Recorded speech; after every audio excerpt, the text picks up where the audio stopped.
We need to sell our country. Everyone agrees. But recently, Madam Speaker, a lot of billions, over 4.5 billion, was spent by our president going to ride a bicycle in Germany to sell Germany. Instead of riding that bicycle here in Malawi. Member for Blantyre City Southeast. Palifuso, kodi Minister of Tourism, nduna ya zoko malendo. Ndi ma project abwino ambirimbiri kumano fuso ndikumati. Kodi ma project amene wawa funding yake ichokera kuti. Ndalama za project amene wawa zichokera kuti. For example, 20 billion imene kufunika kuti ike pa majeze ama player ku English Premier League. Ndalama zake zichokera kuti. Komanso fuso lina ndina kuti why a president akupita ku Germany kukagulitsa dziko la Germany kukalitsatsa kukapanga ma sales ku dziko la Germany kusiya kupanga ma sales a dziko lino chifukwa chani? Mr. Samir Suleiman simungakambe za munthu amene sali mnyumba muno kuti azipange defend yekha.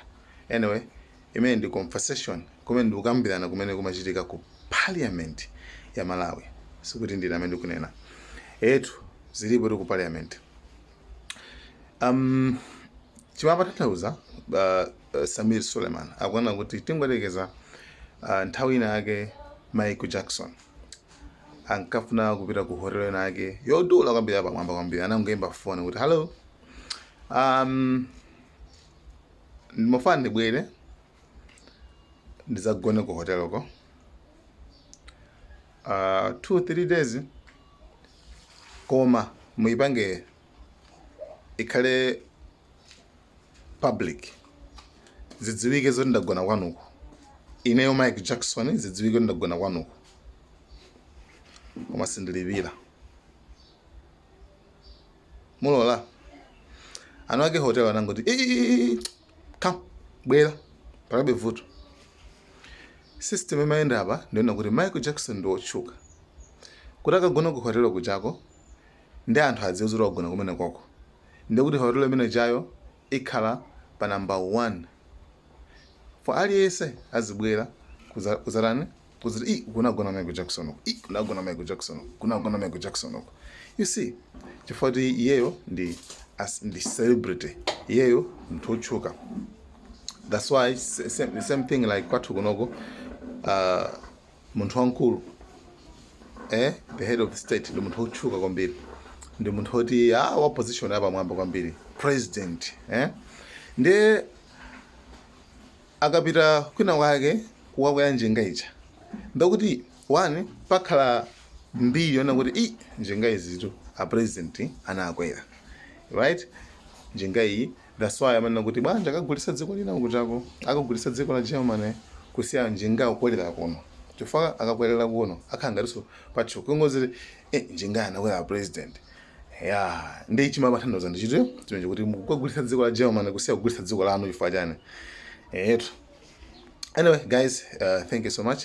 Ndi kaujeni kamene kamatanthauza zimenezozo Suleiman, Samir Suleiman parliament. Zili ku parliament amangalulana. Guys, thank you so much for coming us. The Southeast. Thank you, Madam Speaker, for giving the people of Blantyre City Southeast a chance to ask a question to the Minister of Tourism.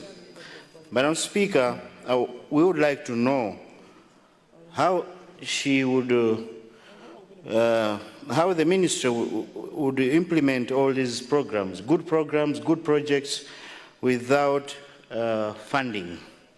Madam Speaker, as I said, these are good programs, but unfortunately, leaders are not leading by example. We need to sell our country. Everyone agrees.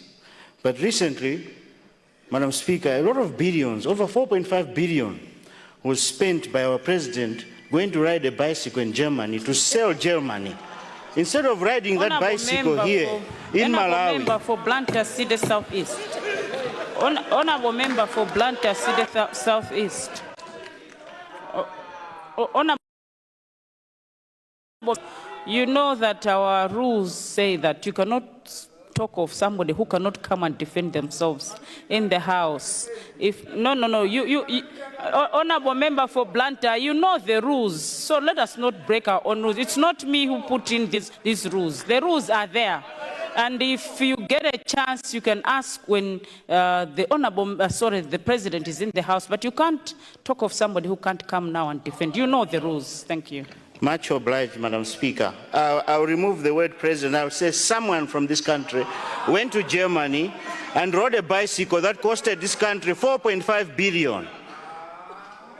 Madam Speaker, we need to promote our country. Ride that bicycle here. People will come to ride bicycles here.